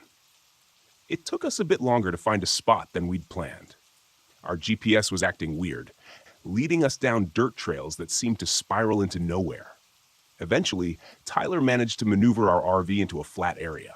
Not ideal, but secluded and scenic. Perfect, he said. I wasn't so sure. When we finally set up camp, the daylight had faded, leaving us bathed in the cold blue of twilight. I fiddled with our old portable radio, hoping to get some music to fill the silence, but the thing just crackled with static before sputtering and dying altogether. Tyler laughed, but I caught the way his eyes darted around the empty landscape. It felt almost oppressive, the way the land seemed to watch us. You and that ghost-loving imagination, Tyler teased, rummaging through his bag. Maybe it's a sign, or just Utah's finest weather. Ha, very funny, I replied, forcing a laugh. But this place has stories, Ty. Have you heard of the Skinwalker? The what? He chuckled, turning to face me. Mia, are you seriously bringing up ghost stories? Not ghosts, exactly, I said, trying to hide how uneasy I felt. Skinwalkers are shapeshifters in Navajo legends.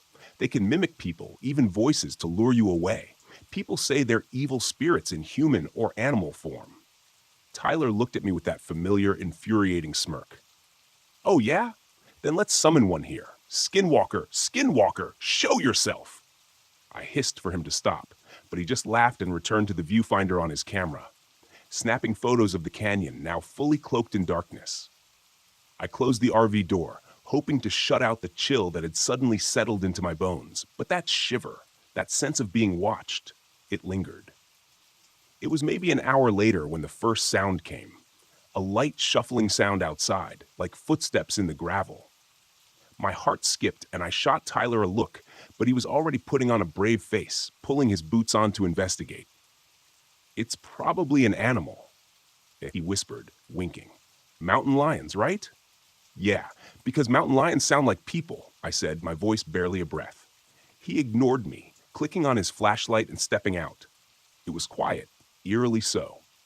Tyler scanned the flashlight across the rocks. The beam cast long shadows. For a moment, I was almost convinced he was right, that we were just being paranoid in the strange silence of the desert. But then we heard it, a whisper. It was faint but unmistakable. "Mia! Mia!" My breath caught in my throat. The voice was scratchy and low, calling my name. I whipped around to face Tyler, but he was frozen, his face drained of color as the voice echoed again. "Did you?" I stammered, trying to find the words. Tyler didn't answer. He just stared, flashlight clutched so tightly his knuckles were white. "Mia, Mia." This time the voice seemed closer, as if it were slipping between the rocks, winding its way through the desert toward us. It sounded familiar too. Too familiar, but wrong.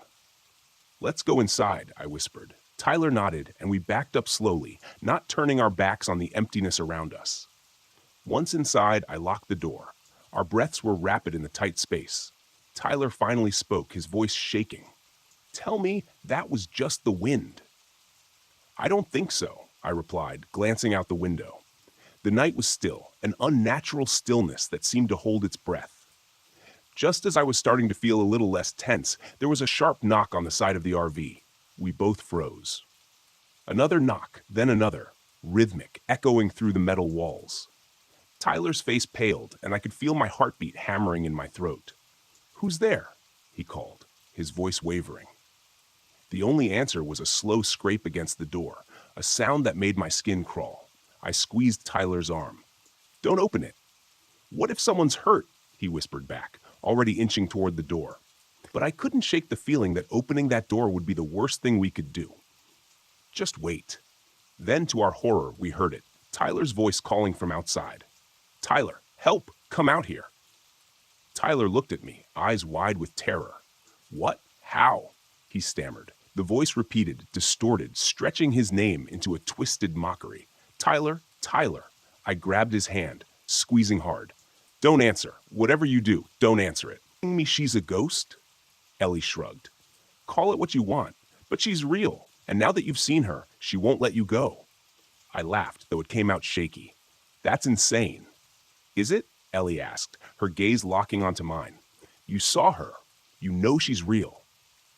I opened my mouth to argue, but the words died in my throat. I had seen her, and it hadn't been a trick of the light or my imagination. Something had been there, something that shouldn't have been. "What does she want?" I asked quietly. Ellie's eyes flicked toward the lake. She wants what she's always wanted, to take someone with her into the water. That night, the sound started again. At first, it was the soft humming, drifting through the night air. Then the splashing, gentle, rhythmic, like someone wading through the water. I lay in bed, my heart racing, my body tense. I didn't want to go outside. I didn't want to see her again. But the pull was stronger this time. A strange compulsion tugged at me, drawing me toward the lake. I tried to fight it, to stay in the RV, but my legs moved on their own, carrying me outside into the cold night air. The lake was calm, reflecting the pale moonlight. And there she was, standing in the water, her white dress billowing around her as if moved by an unseen current. "Come to me," she whispered, her voice soft but clear. "Please come." I took a step forward, my body moving against my will. The water lapped at my shoes, and I could feel the cold seeping into my skin. "Come with me," she said again, her voice almost pleading now. "I've waited so long." I fought to resist, to break free from whatever force was drawing me in. But my feet kept moving, the water now up to my knees, freezing cold. I could feel the pull of the lake, the weight of the water dragging me down. Suddenly, a hand grabbed my arm, yanking me back with such force that I stumbled onto the shore. Ellie stood beside me, her face pale, her grip strong. "You have to leave," she said, her voice urgent now. "Before it's too late." I looked back at the lake. but the woman was gone. The water was still, as if nothing had happened. "What the hell is happening?" I gasped, my breath coming in shallow bursts. Ellie's expression was grim. "She's marked you now. If you stay, she'll take you. You have to go." I didn't argue. I packed up my things, my hands shaking, adrenaline coursing through my veins. Within minutes, I was back in the RV, starting the engine and pulling out of the campsite as fast as I could. As I drove away, I glanced in the rearview mirror. Ellie stood at the edge of the grove, watching me go, her face unreadable. And behind her, just barely visible in the mist, was the Lady of Stillwater, her pale eyes following me, waiting for me to return. I didn't look back again, hoping to get some music to fill the silence, but the thing just crackled with static before sputtering and dying altogether. Tyler laughed, but I caught the way his eyes darted around the empty landscape. It felt almost oppressive, the way the land seemed to watch us. "You and that ghost-loving imagination," Tyler teased, rummaging through his bag. "Maybe it's a sign, or just Utah's finest weather." "Ha, very funny," I replied, forcing a laugh. "But this place has stories, Ty. Have you heard of the Skinwalker?" "The what?" he chuckled, turning to face me.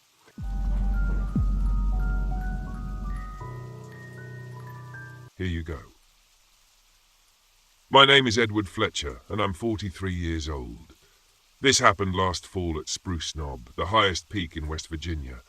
I had just finalized my divorce, packed up my life, and hit the road in an RV that still smelled like the dealership.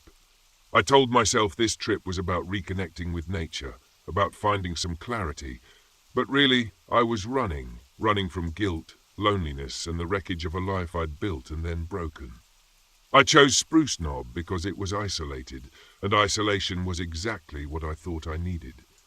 I didn't know the stories. I didn't know about the Devil's Rock. If I had, I'd like to think I would have turned back. But honestly, I don't know if I could have resisted. I arrived in the late afternoon, the sun slipping behind the ridge as I parked my RV at a campsite near the summit. The forest here was dense, the spruce trees standing like sentinels in the fading light. I set up a small fire and sat by it, nursing a cup of coffee that had long since gone cold. That's when I met Eli. He was the kind of man who looked like he belonged in the mountains, tall, broad-shouldered, and weathered like an old oak tree. I'd stopped by the trailhead earlier to get a map, and he must have noticed the out-of-date plates on my RV because he wandered over to introduce himself. "You're new around here," he said, his voice gravelly, but not unkind. "Just passing through," I replied. We talked for a while, mostly about the trails and the weather. Then, as if it were an afterthought, Eli asked, "You hear about the Devil's Rock yet?" I shook my head, curious despite myself. "It's an old legend," he said, leaning against a tree. "There's a boulder deep in the woods, smooth as glass, they say. Folks claim if you touch it, you can make a wish, but it always comes at a price." I laughed nervously. "And what's the price?" Eli's eyes darkened. "Depends. Sometimes it's your sanity, sometimes it's worse." I tried to brush it off as campfire talk, but his tone stayed with me long after he walked away. The first night was uneventful, but strange things started happening the next day. I set out on one of the trails Eli had recommended, hoping to clear my head and maybe snap a few photos. The forest was quiet, too quiet. No birds, no rustling leaves, just the sound of my boots crunching on the dirt. That's when I noticed the trail veering off to the right, unmarked and overgrown. I don't know why, but I felt compelled to follow it. The path twisted through the trees, narrowing until I reached a clearing. In the center of the clearing stood a massive boulder, smooth and black, its surface glinting faintly in the dim light. Dead trees surrounded it, their branches bare and skeletal. I didn't stay long. There was something about the place that made my skin crawl. That night, the tapping started. I was lying in bed half asleep when I heard it, a soft, rhythmic tapping against the side of the RV. I froze, my heart pounding. It sounded like someone or something was knocking. But when I finally mustered the courage to look outside, there was nothing there. The next morning I found small handprints in the dirt outside the RV. They were faint but unmistakable, as if left by a child. I shook it off as my imagination. But later that day, I saw her. She was standing just off the trail. A teenage girl with pale skin and long, dark hair. She wore a tattered dress that looked like something out of a history book, and her eyes were wide and pleading. "Are you lost?" I called out. She nodded but didn't speak. I stepped toward her, but before I could get close, she turned and darted into the woods. I chased after her, shouting for her to wait, but she disappeared, leaving no trace but a trail of faint footprints leading toward... Here's the exact copy of your paragraph. By late afternoon, I gave up. I was stuck here for the night. I cursed under my breath. But deep down, I knew this wasn't just bad luck.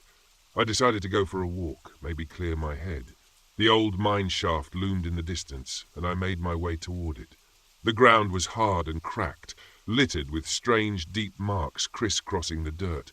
They looked like they'd been dragged by something large. Too large. At the mine's entrance, the air was cooler, thick with the smell of dust and rot. The opening had collapsed years ago, the rocks jagged and sharp. But there in the dirt were more of those strange marks, long, deep gouges, like something had been clawing its way out. I backed away, chest tightening. It was just a mine. Just old rocks and dirt. But as I turned to leave, I caught something in the corner of my eye. A shadow moving at the edge of the rocks. I whipped around. Nothing. I ran back to the RV, heart pounding. That night, the first knock came just after midnight. A loud, deliberate bang on the side of the RV. I shot up, grabbing the shotgun by my bed. My hands shook as I loaded it. Another bang. Closer this time. "Who's there?" I shouted, voice cracking. No answer. Just the sound of gravel shifting. I grabbed the flashlight and threw open the door. The cold hit me hard. The beam cut through the darkness. Nothing. No one. But then I saw it. A dark, shifting figure at the edge of the rocks. Its form flickered like smoke in the wind. It didn't have a face, but I felt its eyes on me. I raised the shotgun and fired. The blast echoed, but the thing didn't move. It just faded. I stumbled back inside, locking the door. The lights flickered and then went dark. I sat in total blackness, shotgun in my lap, waiting, but it didn't come back. By morning, I'd had enough. I packed up and climbed into the driver's seat. Miraculously, the RV started like nothing had been wrong. I didn't wait. I hit the gas, speeding away from Dead Man's Gulch. The weight in the air lifted, the fog was gone, but I couldn't shake the feeling I had narrowly escaped something dark, something still waiting in those mines. And as I drove, I kept checking the rearview mirror, just in case. I didn't look back again, hoping to get some music to fill the silence, but the thing just crackled with static before sputtering and dying altogether. Tyler laughed, but I caught the way his eyes darted around the empty landscape. It felt almost oppressive, the way the land seemed to watch us. "You and that ghost-loving imagination," Tyler teased, rummaging through his bag. "Maybe it's a sign, or just Utah's finest weather." "Ha, very funny," I replied, forcing a laugh. "But this place has stories, Ty. Have you heard of the Skinwalker?" "The what?" he chuckled, turning to face me. "Mia, are you seriously bringing up ghost stories?" Here you go. My name is Edward Fletcher, and I'm 43 years old. This happened last fall at Spruce Knob, the highest peak in West Virginia. I had just finalized my divorce, packed up my life, and hit the road in an RV that still smelled like the dealership.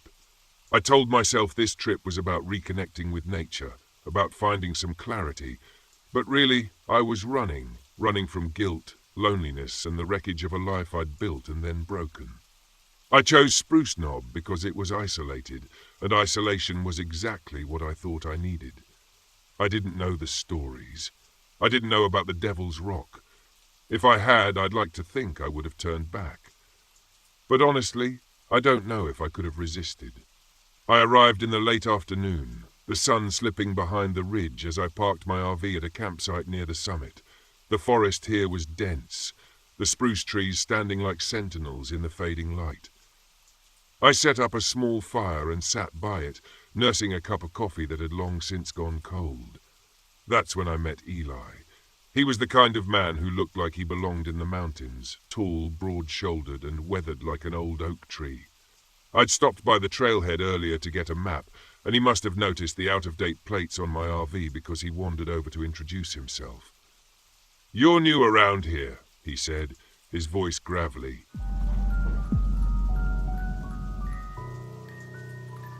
"Here's your corrected and polished version of the paragraph. My name is Stephen Miller. I'm 33 years old, and this happened last September in Blackwater Falls State Park, West Virginia. I had just landed my first solo freelance assignment, a travel feature for an outdoor magazine. It was my chance to prove to myself, and maybe to a few others, that I could thrive on my own after leaving a toxic relationship. I didn't expect the park's breathtaking beauty to be marred by whispers of the past, or that those whispers would grow louder with each passing night. When I first arrived, the park was everything I'd hoped for. My RV fit snugly into a secluded campsite overlooking the gorge, the roar of the falls constant in the distance. Blackwater Falls was a photographer's dream. Cascading water, mist rising through the gorge, and vibrant autumn foliage painted in fiery reds and oranges. The first day was perfect. I hiked, shot hundreds of photos, and scribbled notes about the trails and wildlife. The peace and quiet were a balm, exactly what I needed after months of turmoil. That evening I sat by the fire, sipping tea and scrolling through my shots. That's when I saw it for the first time. At the edge of one frame, a figure stood between two trees. It was a man, his clothes ragged and his face shadowed. I frowned, zooming in, but the details remained blurred. I didn't remember seeing anyone during my hike, and the figure hadn't appeared in any other photos. I shook it off as an optical illusion, probably a trick of light and shadows, and went to bed. But I couldn't shake the feeling that I wasn't alone. The second day brought strange encounters.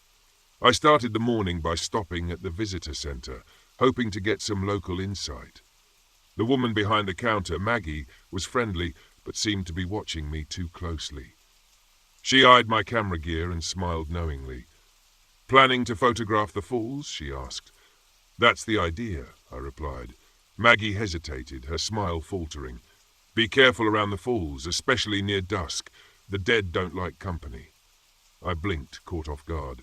"Excuse me?"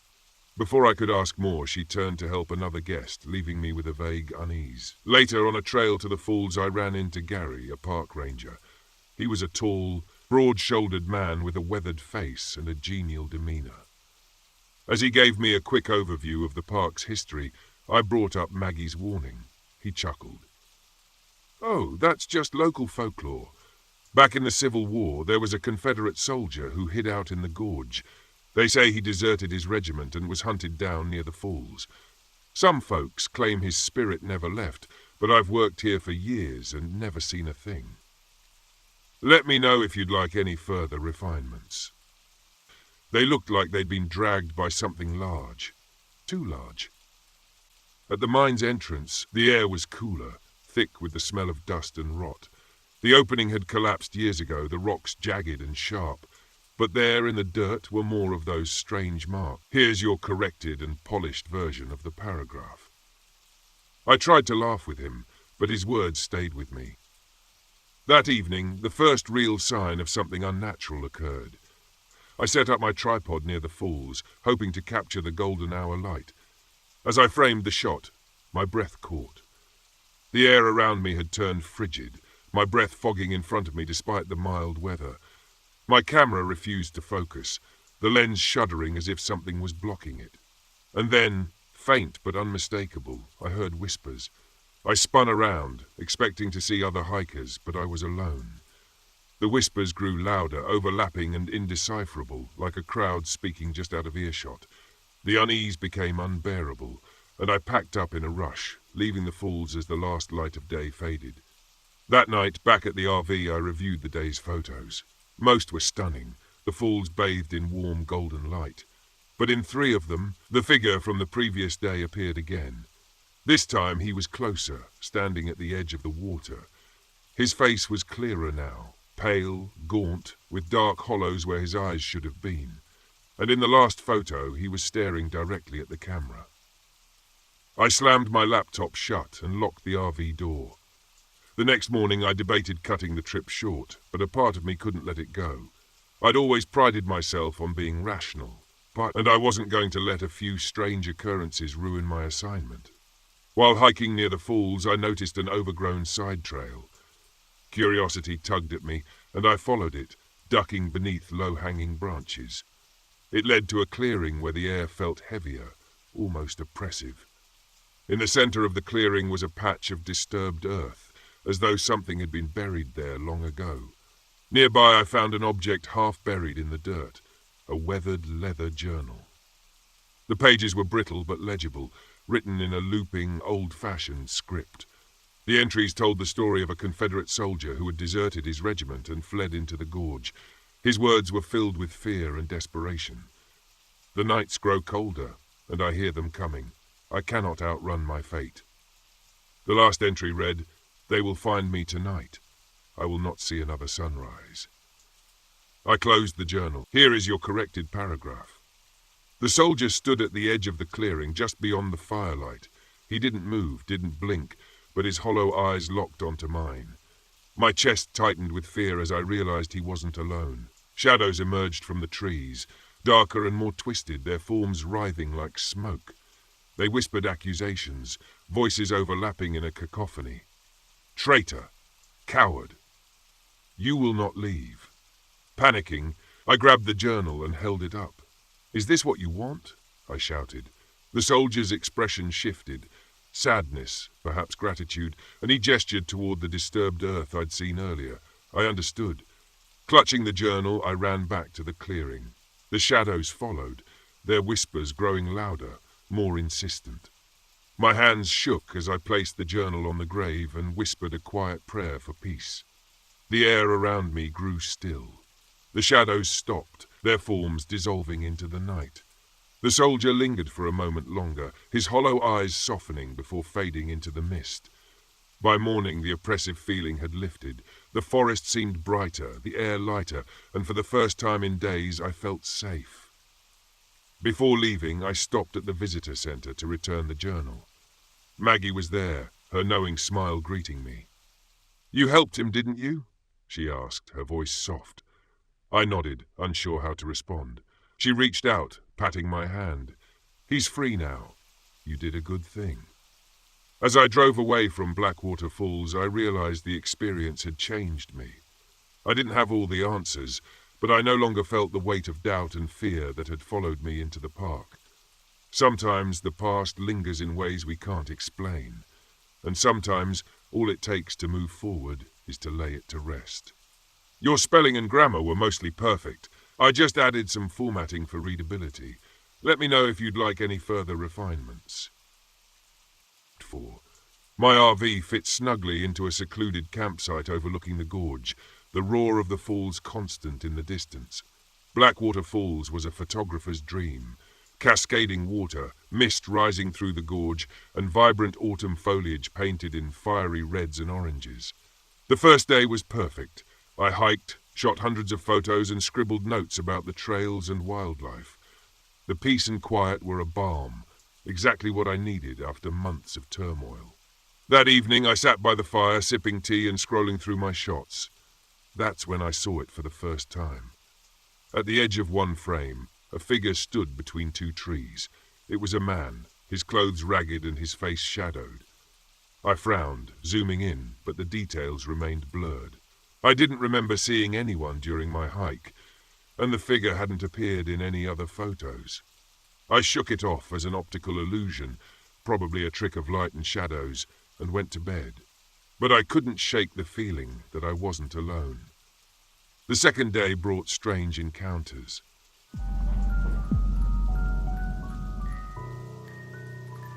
I wasn't supposed to be here. Not really.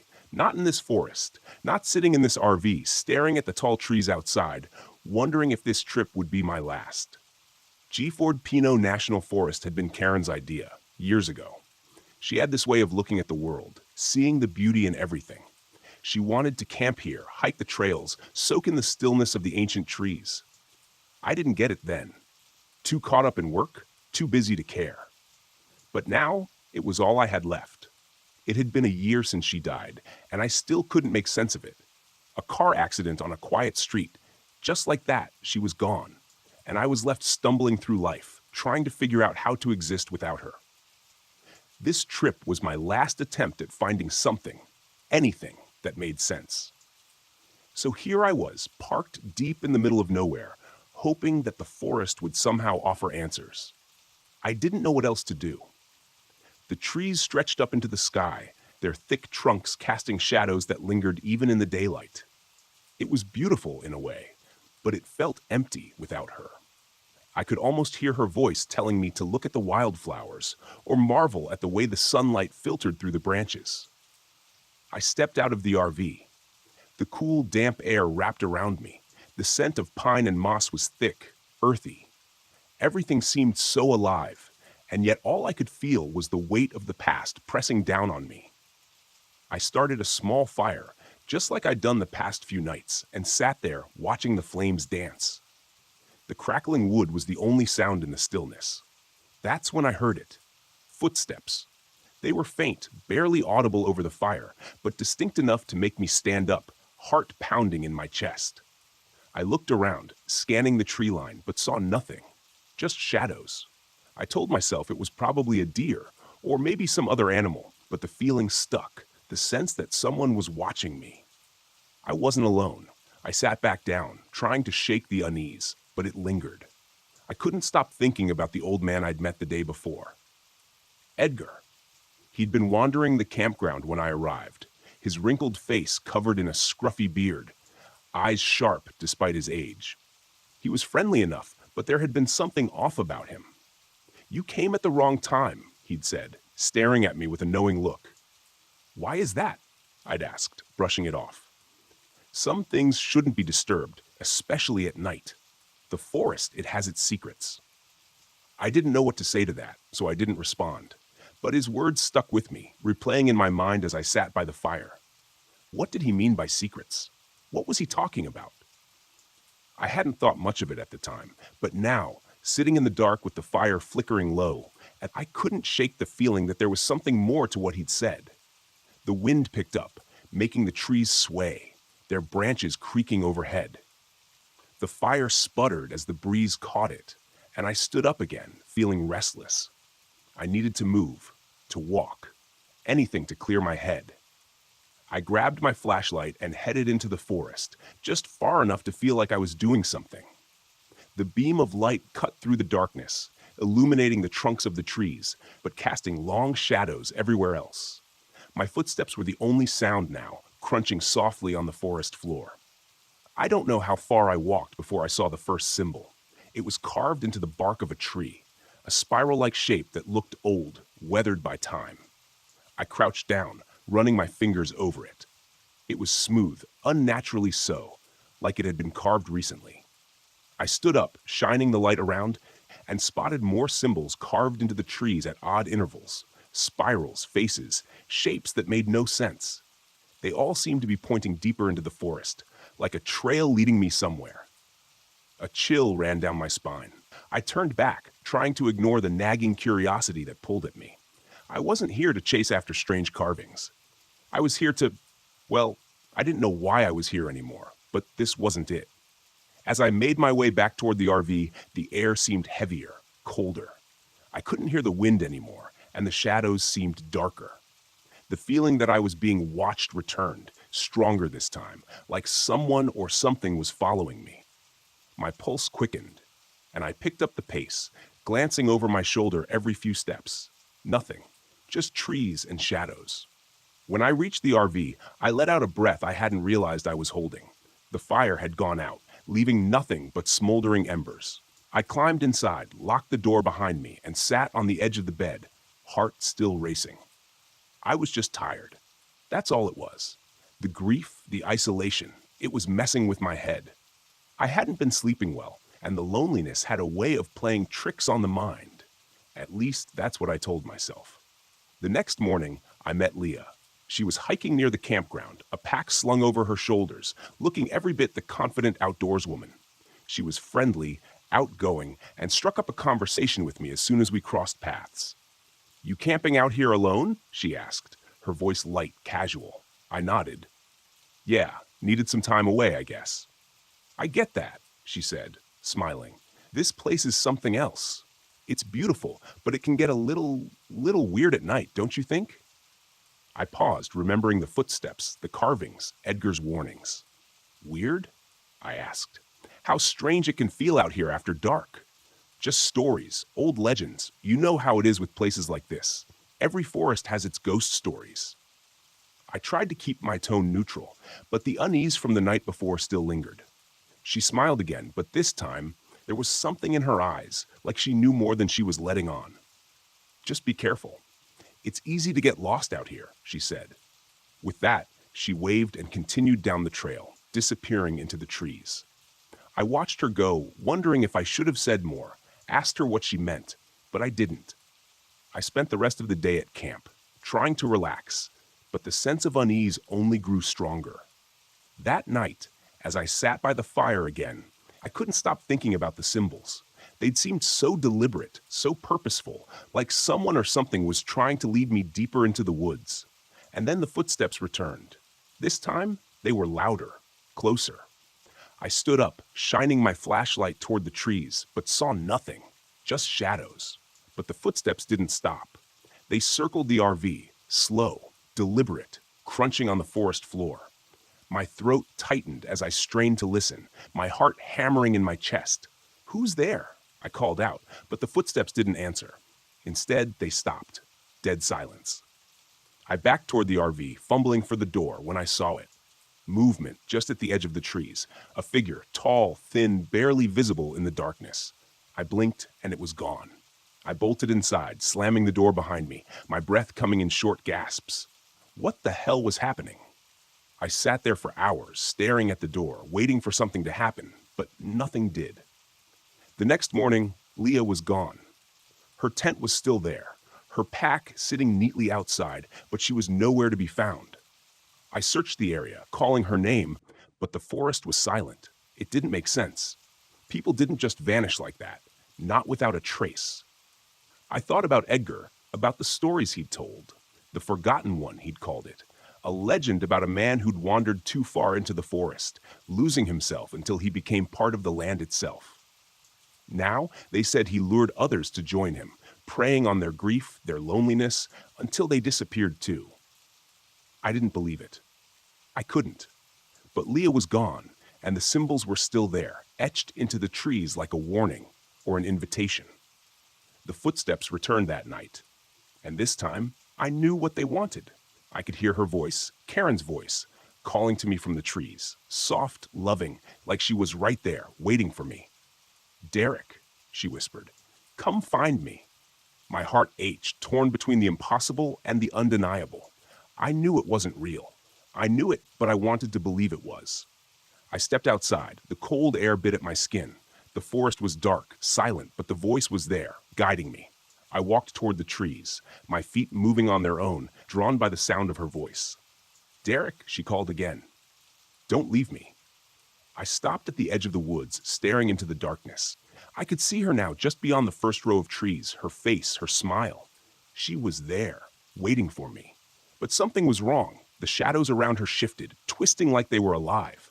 Her eyes, once warm and familiar, were hollow, empty. I took a step back, the spell breaking. This wasn't Karen. I turned and ran back to the RV, back to safety.